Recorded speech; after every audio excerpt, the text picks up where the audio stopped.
بسم اللہ الرحمن الرحیم۔ السلام علیکم۔ روزانہ واقعات سننے کے لیے اس چینل کو سبسکرائب کریں۔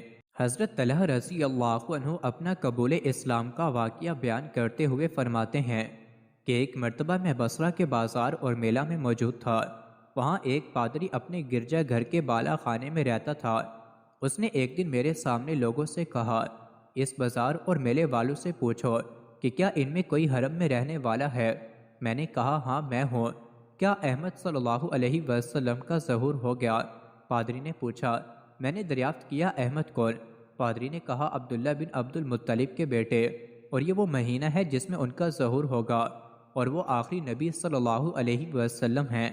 حرم مکہ میں ان کا ظہور ہوگا، اور وہ ہجرت کر کے ایسی جگہ جائیں گے جہاں کھجوروں کے باغات ہوں گے، پتھریلی اور شوریلی زمین ہوگی۔ کہیں ایسا نہ ہو کہ لوگ تو ان کا اتباع کر لیں اور تم ان سے پیچھے رہ جاؤ۔ پادری نے مجھے تفصیل سے مطلع کیا۔ اس کی بات میرے دل کو لگی اور میں وہاں سے تیزی سے چلا اور مکہ پہنچ گیا، اور میں نے پوچھا، کیا کوئی نئی بات پیش آئی ہے؟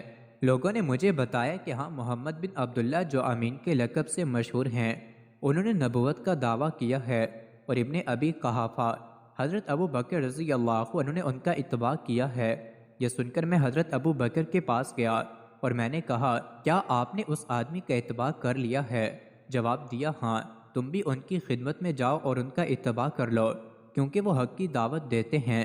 حضرت ابو بکر نے فرمایا۔ اس کے بعد حضرت طلحہ نے حضرت ابو بکر کو اس پادری کی بات بتائی۔ حضرت ابو بکر حضرت طلحہ کو حضور صلی اللہ علیہ وسلم کی خدمت میں لے گئے۔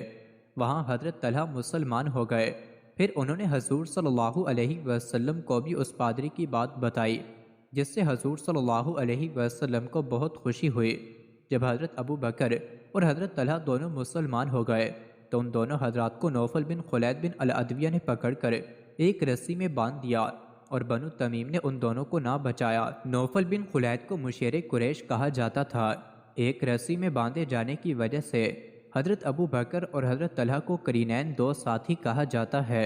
امام بہقی کی روایت میں یہ بھی ہے کہ حضور صلی اللہ علیہ وسلم نے یہ دعا مانگی کہ اے اللہ، ہمیں ابن العدویہ کے شر سے بچا۔ مزید ایسی ہی ویڈیوز کے لیے چینل کو ضرور سبسکرائب کریں۔